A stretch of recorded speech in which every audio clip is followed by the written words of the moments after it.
اعوذ باللہ من الشیطان اللعین الرجیم بسم اللہ الرحمن الرحیم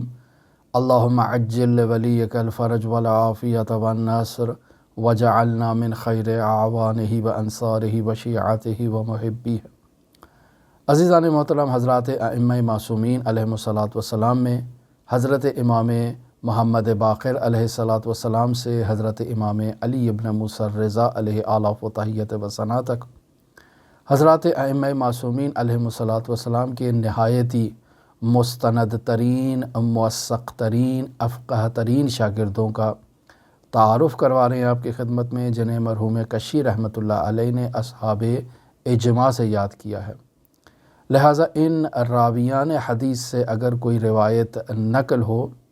اور انسان کو اعتماد ہو جائے کہ یہ روایت اسی صحابی سے نقل ہوئی ہے، تو اس روایت پر اعتماد کیا جا سکتا ہے کہ وہ قول معصوم ہوگا۔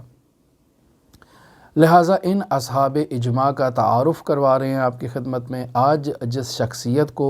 بیان کرنا چاہ رہے ہیں حماد بن عثمان کے بعد، یہ شخصیت ہے حماد بن عیسیٰ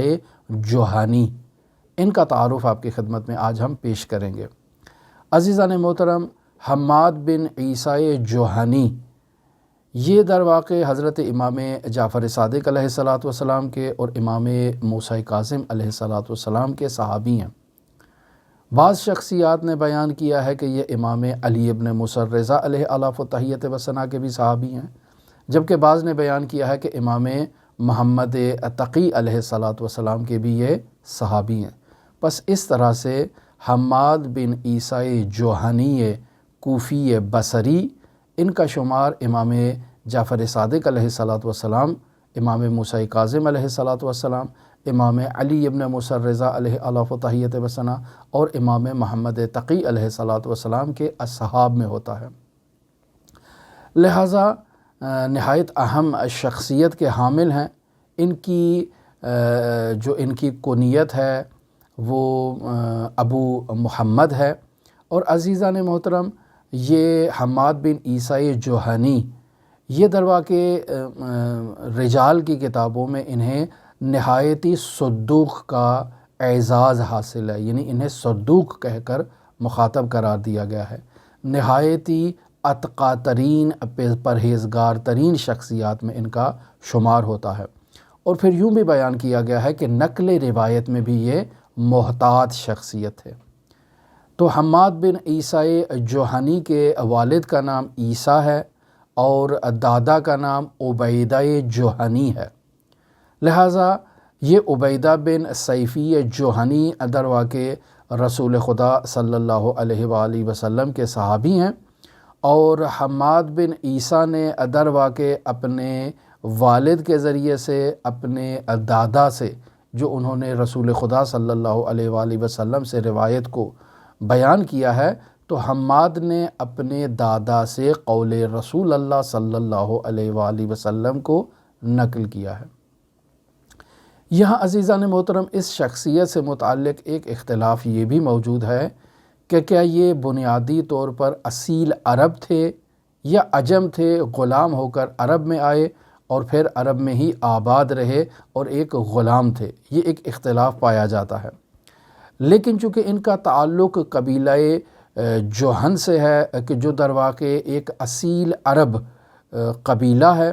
اس سے یہ وابستہ ہیں، تو اس سے یہ بات واضح ہوتی ہے کہ یہ قبیلہ چونکہ کوفے میں آباد تھا، تو یہ حماد بن عیسیٰ جوہانی در واقع اصیل عرب ہیں، غلام نہیں ہیں۔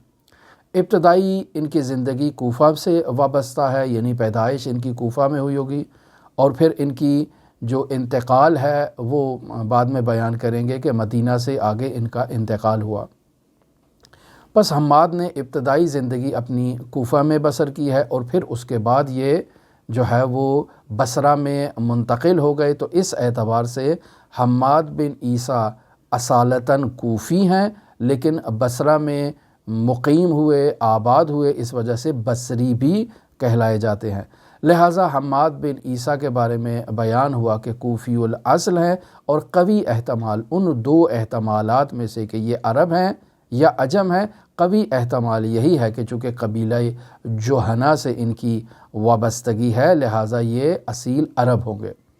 ان کی سال پیدائش سے متعلق عزیزان محترم یہ اختلاف ہم پہلے بھی بیان کر چکے کہ اصحاب ائمہ معصومین علیہم الصلاۃ والسلام میں بعض شخصیات کی دقیق تاریخ ولادت یا ان کے انتقال کی تاریخ معلوم نہیں ہے، ایک اندازہ اور تخمینہ لگایا جا سکتا ہے۔ مثلا اگر حماد بن عیسیٰ جوہنی نے امام جعفر صادق علیہ الصلاۃ والسلام کے زمانے کو درک کیا ہے اور امام جعفر صادق علیہ الصلاۃ والسلام سے روایت کو اخذ کیا ہے تو ان کی عمر 20 سال یا 20 سال سے زائد اس زمانے میں ہونی چاہیے، لہٰذا 110 ہجری قمری یا 120 ہجری قمری کا ایک تخمینہ لگایا جا سکتا ہے حماد بن عیسیٰ جوہنی سے متعلق کہ یہ اس سال میں پیدا ہوئے ہوں گے۔ نقل روایت میں عزیزان محترم علامہ حلی رحمۃ اللہ علیہ خلاصۃ الاقوال فی معرفت الرجال میں وہاں اس بات کو نقل کرتے ہیں کہ حماد نے حضرت امام جعفر صادق علیہ الصلاۃ والسلام سے 70 روایات کو سنا، لیکن ان 70 روایات میں سے صرف 20 روایات کو انہوں نے آگے نقل کیا ہے، باقی کی 50 روایات کو انہوں نے نقل نہیں کیا، چونکہ یہ احتیاط کرتے تھے۔ انہیں امام سے سنا تو تھا لیکن انہیں یہ احتمال تھا کہ ممکن ہے سننے میں کچھ الفاظ ادھر سے ادھر ہو گئے ہوں یا وہ درست ضبط میں نے اس روایت کو معصوم سے اپنے پاس محفوظ نہ کیا ہو، لہٰذا جن پر انہیں شک تھا کلمات کے محفوظ کرنے میں ان روایات کو انہوں نے نقل نہیں کیا، اور جن پر انہیں اطمینان تھا اور اعتماد تھا ان روایات کو انہوں نے نقل کیا ہے۔ پس 70 روایات میں سے صرف 20 روایات کو نقل کرنا، 50 روایات کو ترک کر دینا، یہ اس بات کی دلیل ہے کہ حماد بن عیسیٰ جوہنی جو ہیں وہ در واقع نقل روایت میں ایک نہایت ہی محتاط شخصیت ہے۔ کل ہم نے حماد بن عثمان کا تذکرہ کیا، آج ہم حماد بن عیسیٰ جوہنی کا تذکرہ کر رہے ہیں۔ یہ دو شخصیات عزیزان محترم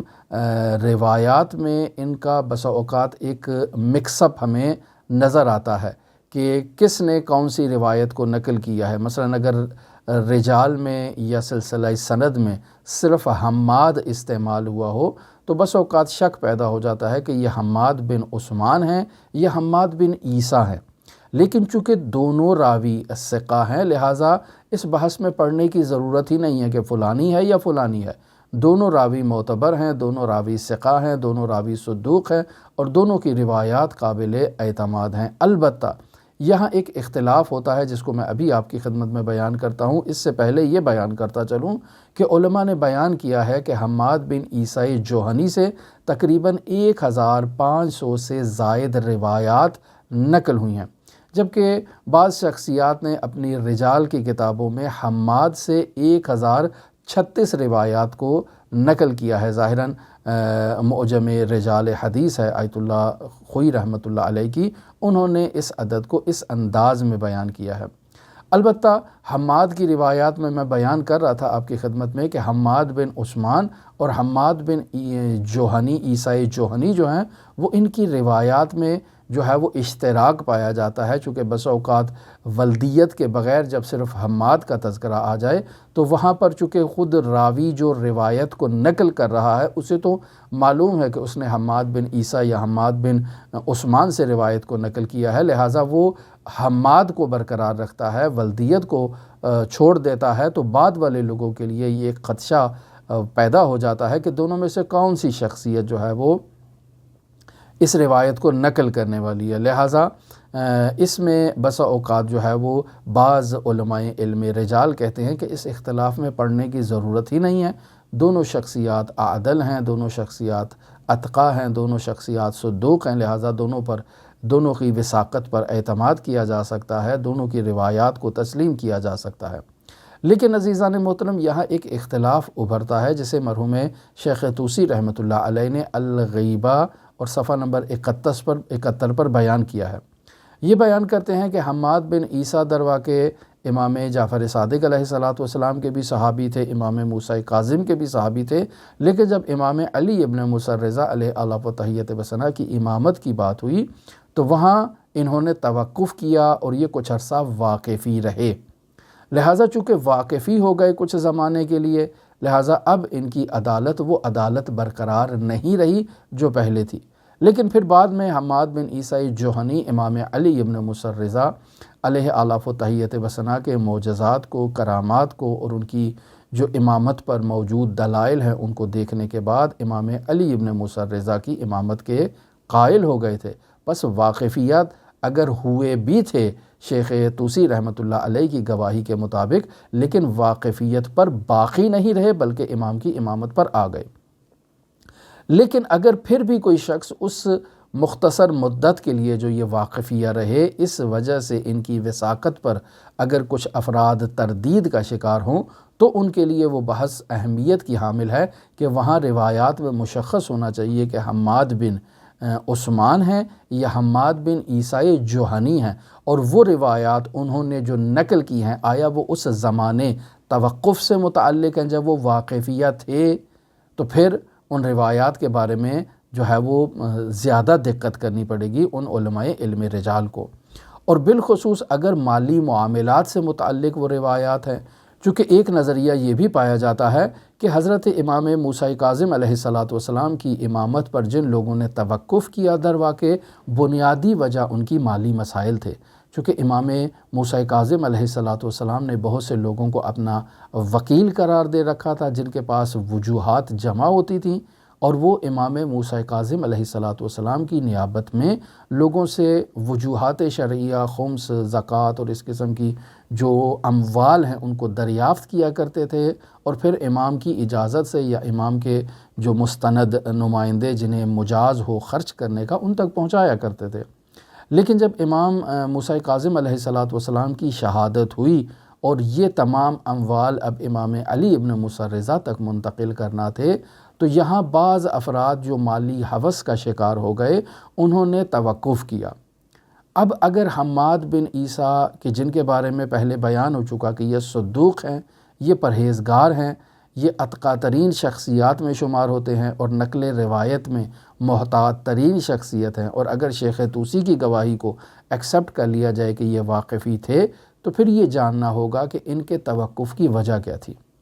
کیا یہ مالی مسائل کی وجہ سے انہوں نے توقف کیا یا نہیں؟ مالی مسائل کی وجہ سے توقف نہیں کیا، بلکہ ان کے پاس دلائل امامت امام علی ابن موسیٰ الرضا موجود نہ تھے۔ خوب اگر مالی مسائل کی وجہ سے توقف کیا تو اس زمانے توقف میں وہ روایات جو مالی مسائل سے متعلق ہیں ان روایات کو اخذ کرنے میں احتیاط کرنی چاہیے۔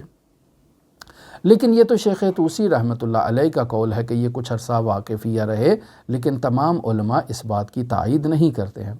عزیزان محترم، حماد بن عیسیٰ جوہنی سے جو آثار اور جو کتابیں نقل ہوئی ہیں ان میں بیان کیا جاتا ہے کہ کتاب سلیم بن قیس ہلالی جو ہے وہ بھی ان سے نقل ہوئی ہے اور یہ اس میں واسطہ ہیں، اور پھر کتاب الزکوٰۃ ان سے منسوب کی گئی ہے، کتاب الصلاۃ، اور کتاب الصلاۃ میں وہ بہت عظیم حدیث جسے صحیفہ حماد کے اعتبار سے یاد کیا جاتا ہے وہ بھی در واقع حماد سے متعلق ہے، اور پھر کتاب النوادر ہے۔ یہ اس کے علاوہ بہت سارے اخلاقی موضوعات پر حماد بن عیسیٰ جوہنی سے روایات نقل ہوئی ہیں۔ اب عزیزان محترم، حماد بن عیسیٰ جوہنی سے متعلق در واقع ایک روایت ہے جس میں امام جعفر صادق علیہ السلام یا امام موسیٰ کاظم علیہ السلام کی ایک دعا ہے حماد بن عیسیٰ جوہنی سے متعلق، جسے مرحوم کشی نے اختیار و معرفت الرجال جلد نمبر 2 اور صفحہ نمبر 605 پر تحریر کیا ہے۔ اس روایت کے مطابق حماد بن عیسیٰ جوہنی در واقع 50 سال انہوں نے حج کیا۔ آتے ہیں چونکہ دونوں اماموں سے اس روایت کو منسوب کیا جاتا ہے، ایک دن حماد بن عیسیٰ جوہنی آتے ہیں امام جعفر صادق علیہ السلام کی بارگاہ میں یا امام موسیٰ کاظم کی بارگاہ میں، زیادہ احتمال وہی امام جعفر صادق علیہ السلام ہے، کہ حماد آتے ہیں، آ کر امام سے تقاضا کرتے ہیں کہ یا ابن رسول اللہ، میرے لیے اللہ تبارک و تعالیٰ کی بارگاہ میں دعا فرمائیے کہ اللہ مجھے بیوی دے، اللہ مجھے گھر دے، اللہ مجھے اولاد دے، اللہ مجھے نوکر عطا کرے اور اللہ مجھے ہر سال بیت اللہ کی زیارت کی سعادت نصیب فرمائے۔ تو مولا آپ میرے لیے اللہ تبارک و تعالیٰ کی بارگاہ میں ایک ایسی دعا کریں۔ اب امام جعفر صادق علیہ السلام دعا کرتے ہیں، اللہم صلی علی محمد و آل محمد وارزقہ دارا وزوجتا وولدا وخادما والحج 50 سنتا۔ اے میرے پروردگار محمد و آل محمد پر درود بھیج اور اس حماد بن عیسیٰ کے رزق میں گھر قرار دے، زوجہ قرار دے، اولاد قرار دے، خادم قرار دے، اور 50 سال حج اس کے جو ہے وہ نصیب میں قرار دے۔ اب حماد بن کہتے ہیں کہ یہ امام سے دعا کا سننا تھا، تو مجھے یقین ہو گیا کہ اللہ تبارک و تعالیٰ نے میرے نامہ اعمال میں 50 سال کا حج لکھا ہے، لیکن 50 سے زائد جو ہے وہ میں حج نہیں کر پاؤں گا۔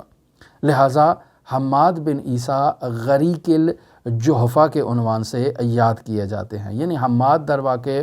50 سال جب انہوں نے حج اپنے کمپلیٹ کر لیے تو 90 سال کی عمر میں 209 ہجری قمری کو وہ اپنے 51ویں حج کے لیے گھر سے باہر نکلتے ہیں، مدینہ کی طرف جاتے ہیں، مدینہ کی زیارت کرتے ہیں۔ اب مدینہ سے جب وہ مکہ کی طرف جا رہے ہیں تو جحفہ میں ایک وادی ہے جس کا نام ہے وادی قنات، وہاں پر ایک پانی کا تالاب دیکھ کر یہ وہاں اس تالاب میں غسل احرام کی نیت سے داخل ہوتے ہیں تاکہ احرام باندھے۔ خادم بھی ان کا ساتھ موجود ہے کہ سیلاب کا ایک ریلا آتا ہے جو انہیں جو ہے وہ غرق کر دیتا ہے، اور جس کے باعث جو ہے وہ حماد بن عیسیٰ جوہنی اس سیلاب میں غرق ہو جاتے ہیں اور ان کا انتقال ہو جاتا ہے۔ خادم انہیں وہاں سے پانی سے باہر نکالتا ہے اور پھر انہیں وہیں مدینہ منورہ کے قریب ایک سیالہ نامی مقام پر تدفین ان کی کر دی جاتی ہے۔ بس عزیزان محترم، یہ ہیں وہ صحابی جن کا نام ہے حماد بن عیسیٰ جوہنی، اور ایک صحابی جن کا کل ہم تذکرہ کر چکے حماد بن عثمان۔ یہ دو راوی ہیں کہ جن سے بہت سی روایات حضرات ائمہ معصومین علیہم الصلاۃ سے نقل ہوئی ہیں، اور حماد بن عیسیٰ سے متعلق تو بیان ہوا کہ یہ 4 معصوم اماموں کے شاگردی کا انہیں اعزاز حاصل ہے، جو روایات میں یا جو علماء کے اقوال میں کچھ تھوڑا بہت اگر اختلاف بھی پایا جاتا ہے تو اختلاف قدر متیقن امام جعفر صادق اور امام موسیٰ کاظم کے صحابی ہیں، اور پھر بعض علماء نے امام علی ابن موسیٰ رضا کو بھی اضافہ کیا کہ وہ بھی حماد ان کے بھی صحابی ہیں، اور بعض نے امام محمد تقی علیہ السلام کو بھی اضافہ کیا۔ پس حماد بن عیسیٰ کو یہ اعزاز حاصل ہے کہ وہ 4 اماموں سے استفادہ کریں، جبکہ حماد بن عثمان کو یہ اعزاز حاصل تھا کہ انہوں نے 2 اماموں سے استفادہ کیا ہے۔ ہماری دعا ہے کہ خداوند متعال ان راویان حدیث، ان رجال حدیث اور ان شاگردان حضرات ائمہ معصومین علیہم السلام کیا جو ہمیں ایک تعارف عطا فرمائے، ہمیں ان کی معرفت عطا فرمائے، ہم ان شخصیات کو پہچان سکیں تاکہ روایات میں جب ان شخصیات کا تذکرہ ہو اور ان کی روایات کو ہم جب مطالعہ کریں اور رجال حدیث میں جب ان شخصیات کا تذکرہ آئے تو ہمیں معلوم ہو کہ کون سی شخصیت کس کردار کی مالک تھی، کس زمانے میں وہ زندگی بسر کی، کس امام کی وہ شاگرد رہی ہے، اور پھر اس شخصیت نے اسلامی معارف کے احیاء میں اور نشر و اشاعت میں کیا کردار ادا کیا ہے، تاکہ اس روایت پر اعتماد کرتے وقت ہمیں جو ہے وہ کسی قسم کی مشکل پیش نہ آئے۔ ہماری دعا ہے کہ خداوند متعال اس ماہ صیام اور ماہ رمضان المبارک کی برکتوں سے اور رحمتوں سے ہمیں بھرپور فیضیاب ہونے کی سعادت نصیب فرمائے۔ ہماری دعا ہے کہ خداوند متعال منجی عالم بشریت حضرت صاحب العصر، صاحب الامر، صاحب الزمان مہدی موعود کے ظہور میں تعجیل فرمائے اور ہمیں حضرت کے اصحاب و اعوان و انصار میں شمار فرمائے۔ اللہم صلی علی محمد و آل محمد وعجل فرج قائم آل محمد۔